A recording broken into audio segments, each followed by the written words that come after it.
Hello दोस्तों, स्वागत है आपका हमारे यूट्यूब चैनल रुद्रार्थ क्लासेस में। तो कैसे हैं आप? आई होप अच्छे होंगे।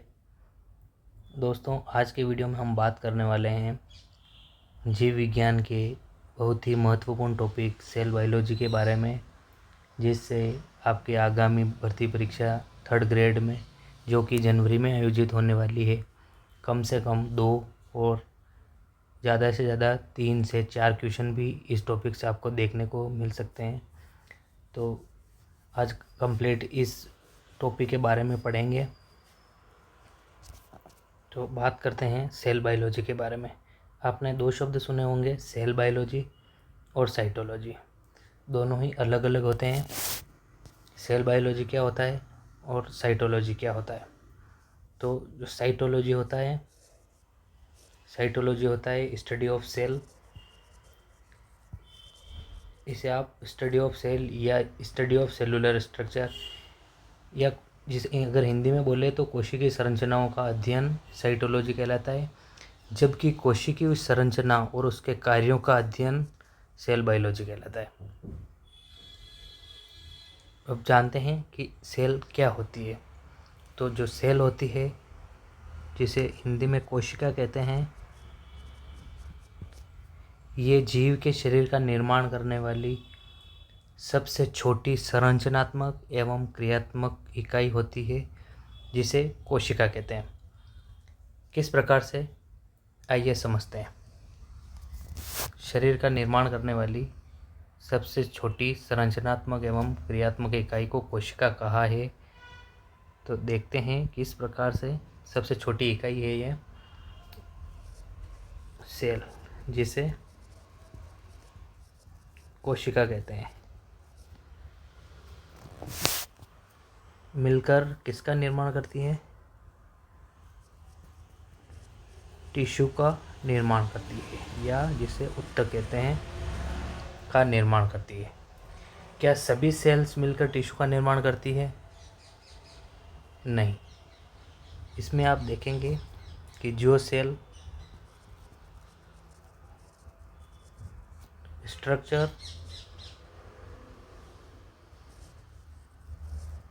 फंक्शन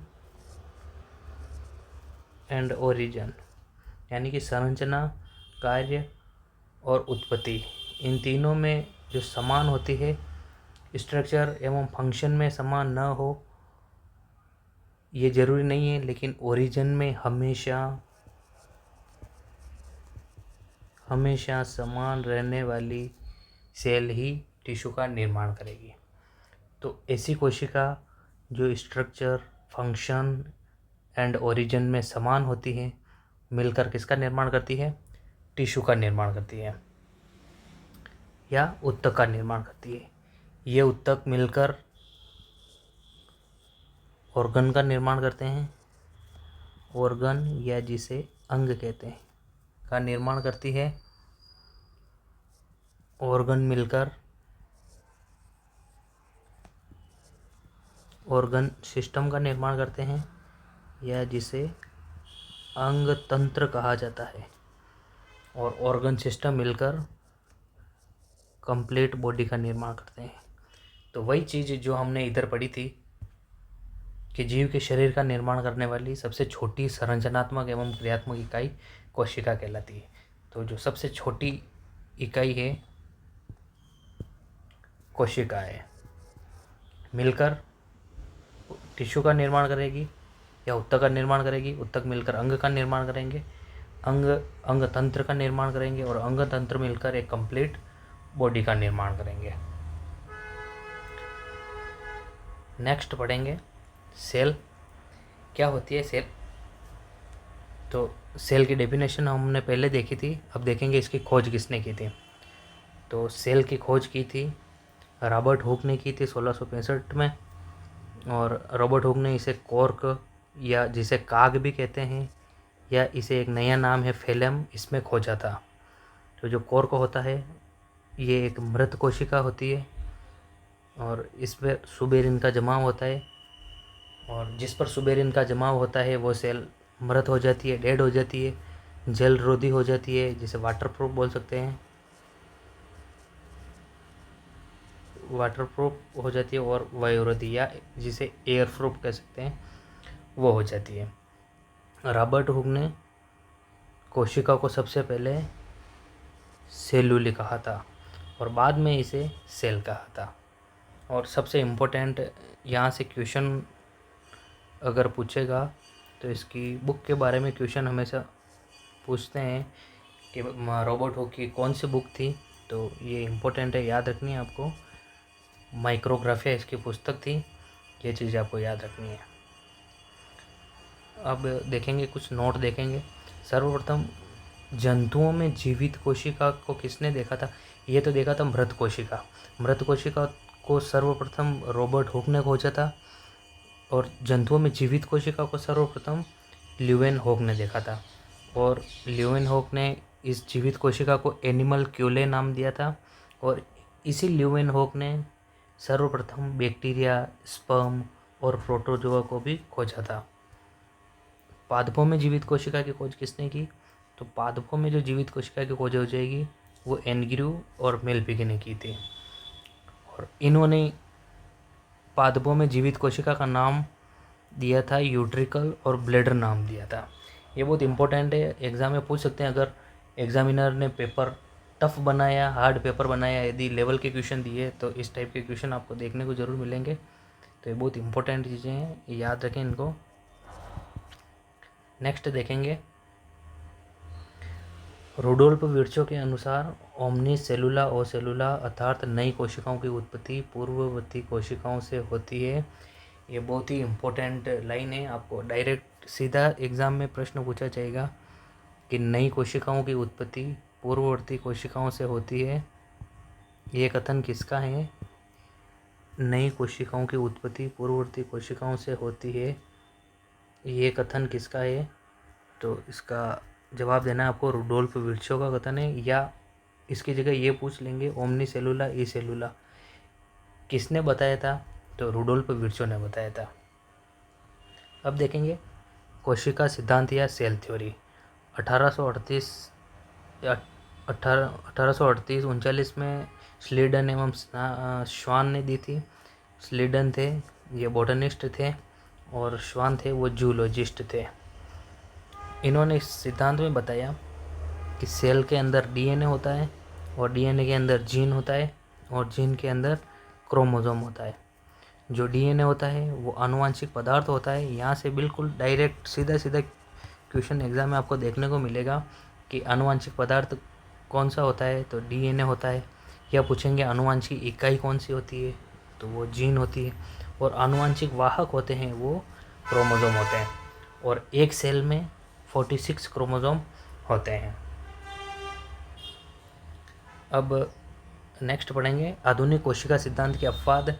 ये भी बहुत इम्पोर्टेंट आपको याद रखना है, बहुत इम्पोर्टेंट है। यहाँ से भी सीधा एग्ज़ाम में आपको क्वेश्चन देखने को मिल सकता है। अगर एग्ज़ामिनर ने थोड़ा प्रश्नों का लेवल बढ़ाया तो यहाँ से आपको ज़रूर एग्ज़ाम में क्वेश्चन देखने को मिलेगा। तो देखते हैं आधुनिक कोशिका सिद्धांत के अपवाद कौन कौन से हैं। इसमें सबसे पहला अपवाद आपके एकेरियोट्स आ जाएगा जिसमें वायरस सम्मिलित होते हैं। उसके बाद में मोनेरा जगत आ जाएगा जिसमें प्रोकैरियोट्स सम्मिलित होते हैं। प्रोकैरियोट में बैक्टीरिया हो गया, आपके माइकोप्लाज्मा हो गया या पीपीओलो, जिन्हें प्लूरोनिमोनिया लाइक ऑर्गेनिज्म या इन्हें पादप जगत या भित्ति रहित या प्रकृति के जोकर भी कहते हैं। इन्हें प्रकृति के जोकर, भित्ति रहित या प्रकृति के जोकर भी कहते हैं। साइनोबैक्टीरिया हो गया या ब्लू ग्रीन एल्गी हो गई, प्रोटोजोआ, जेंथोफाइसी, ये इनमें एसेलुलर एल्गी होती है।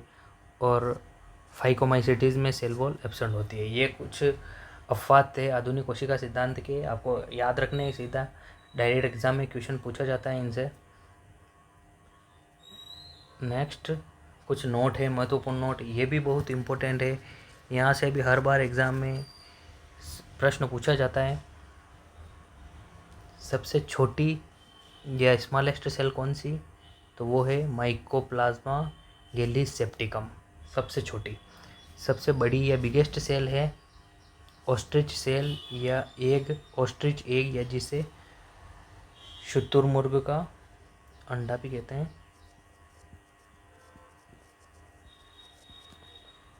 शुतुरमुर्ग का अंडा। जंतु शरीर की सबसे लंबी कोशिका नर्व सेल होती है, या जिसे तंत्रिका कोशिका भी कहते हैं। तंत्रिका कोशिका भी कहते हैं। और पादपों में सबसे लंबी कोशिका होती है बोहरेमिया निवियलिस। ये नया क्वेश्चन यहाँ से बनेगा तो बहुत इम्पोर्टेंट, इसको याद रखना है आपको कि पादपों में सबसे लंबी कोशिका कौन सी होती है। तो वो होती है बोहरमेरिया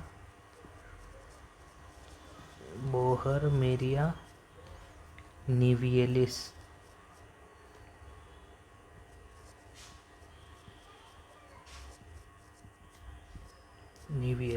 और सबसे छोटा अंडा होता है हमिंग बर्ड का, ये भी आपको याद रखना होगा। और ये हमिंग बर्ड सबसे छोटा पक्षी भी होता है।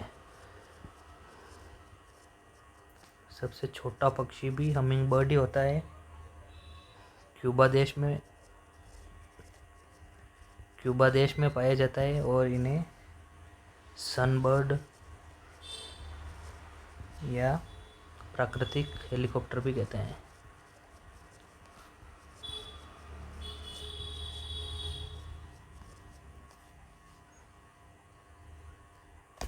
अब पढ़ेंगे पादप कोशिकाओं और जंतु कोशिकाओं में क्या क्या मेनली अंतर होता है। एक तरफ है पादप कोशिका, दूसरी तरफ है जंतु कोशिका। पादप कोशिका में सेल वॉल प्रेजेंट होती है, जो किसकी बनी होती है, जो सेलुलोज प्लस पेक्टिन की बनी होती है। और जंतु कोशिका में सेल वॉल एब्सेंट होती है। पादप कोशिका में प्लास्टिड पाए जाते हैं। प्लास्टिड, 3 तरह के प्लास्टिड होते हैं। क्रोमोप्लास्टिड, क्रोमो शॉर्ट में लिख रहा हूँ मैं, क्रोमो, या जिसे वर्णी भी कहते हैं हिंदी में, वर्णी। सेकंड है इसमें ल्यूकोप्लास्टिड, इन्हें अवर्णी कहते हैं। और तीसरे प्रकार के होते हैं क्लोरोप्लास्टिड।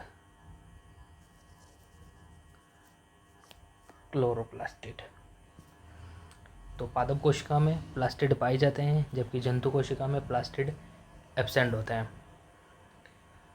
पादप कोशिका में 2 निकटवर्ती कोशिकाओं के बीच प्लाज्मोडेस्माटा पाए जाते हैं, जबकि जंतु कोशिका में डेस्मोसोम या टाइट जंक्शन पाए जाते हैं।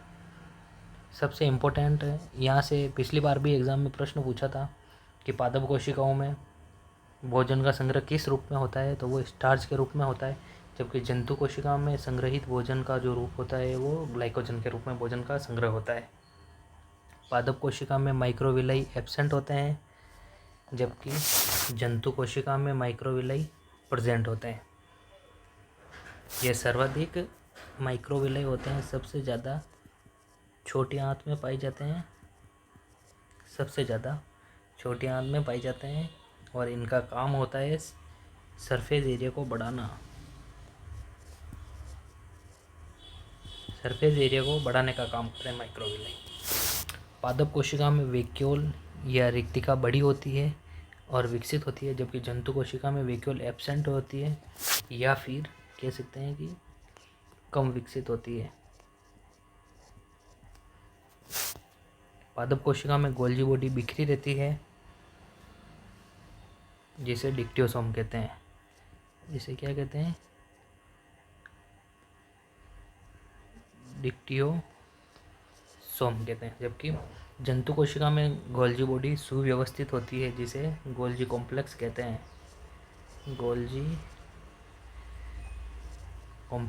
हैं।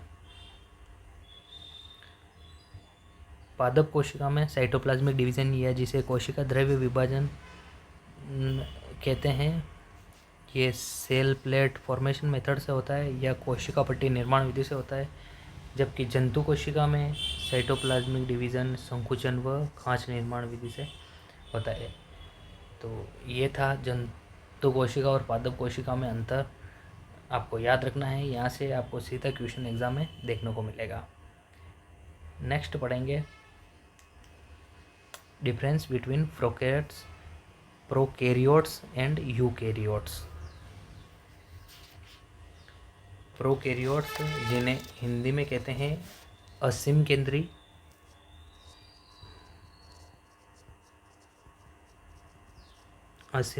और यूकैरियोट्स को कहते हैं ससीम केंद्री।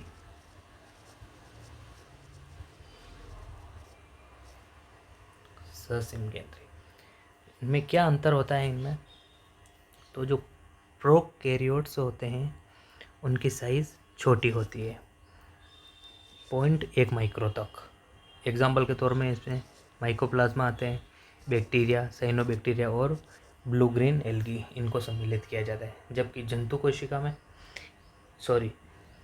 जबकि ससीम केंद्री या यूकैरियोट्स में इनकी साइज़ बड़ी होती है, 15 से 20 माइक्रोन तक साइज़ होती है इनमें। और इनके एग्जाम्पल प्लांट और एनिमल सेल दोनों। प्रोकैरियोट्स की सेल वॉल पेप्टिडोग्लाइकेन की बनी होती है, और जो माइकोप्लाज्मा होता है इसमें सेल वॉल एब्सेंट होती है। माइकोप्लाज्मा में सेल वॉल एब्सेंट होती है, जबकि यूकैरियोट्स में प्लांट सेल में सेल वॉल प्रेजेंट होती है, जबकि एनिमल सेल में एब्सेंट होती है। प्रोकैरियोट्स में क्लोरोप्लास्ट एब्सेंट होता है, और इसका जो अपवाद होता है, अपवाद ग्रीन और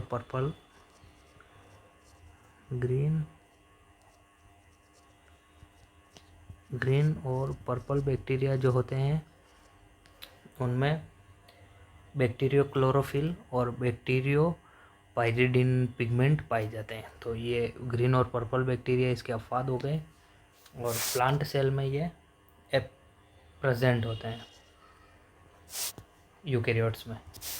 इसमें 70S प्रकार का राइबोसोम पाया जाता है, जबकि यूकैरियोट्स में 80S प्रकार का राइबोसोम पाया जाता है। प्रोकैरियोट्स में डबल स्टैंडर्ड वृत्ताकार डीएनए पाया जाता है, इसमें सरल रेखीय डीएनए पाया जाता है। इसमें आदिम केंद्रक या प्रिमिटिव केंद्रक होता है, जबकि इसमें सुविकसित या मोर डेवलप केंद्रक इसमें पाया जाता है। इसमें एसिडिक प्रोटीन प्रोटामिन होती है, इसमें क्षारीय प्रोटीन हिस्टोन होती है। इसमें झिल्ली युक्त कोशिका अंगक एब्सेंट होते हैं, इसमें झिल्ली युक्त कोशिका अंगक प्रेजेंट होते हैं। ER हो गया, गोल्जी बॉडी, लाइसोसोम हो गया आपका, माइटोकॉन्ड्रिया हो गया, न्यूक्लियोलस या जिसे केंद्रिका कहते हैं हो गया, ये सारे प्रोकैरियोट्स में एब्सेंट होते हैं, जबकि यूकैरियोट्स में ये सभी प्रेजेंट होते हैं। आपका जैसे एंडोप्लाज्मिक रेटिकुलम हो गया, गोल्जी बॉडी हो गया, लाइसोसोम, माइटोकॉन्ड्रिया, न्यूक्लियोलस, ये सारे यूकैरियोट्स में प्रेजेंट होते हैं। प्रोकैरियोट्स में जो सेल डिवीज़न होता है वो एमाइटोटिक टाइप का होता है, जबकि यूकैरियोट्स में सेल डिवीज़न होता है वो माइटोसिस या मियोसिस टाइप का होता है। तो दोस्तों ये थी आज की क्लास। कैसी लगी आपको कमेंट करके ज़रूर बताना। वीडियो को लाइक करना, शेयर करें ज़्यादा से ज़्यादा, और चैनल को सब्सक्राइब करें। इस टॉपिक को हमने 2 भागों में बांट के पढ़ाया है। तो ये अब पार्ट 1 था, और जो नेक्स्ट पार्ट 2 बहुत जल्द आने वाला है, तो उसको आप अवश्य देखें। आपका निश्चित ही एग्ज़ाम में 2 से 3 क्वेश्चन इसी क्लास से देखने को मिल जाएंगे। तो ज़्यादा से ज़्यादा चैनल को सब्सक्राइब करें, वीडियो को लाइक करें। इसी आशा और विश्वास के साथ धन्यवाद।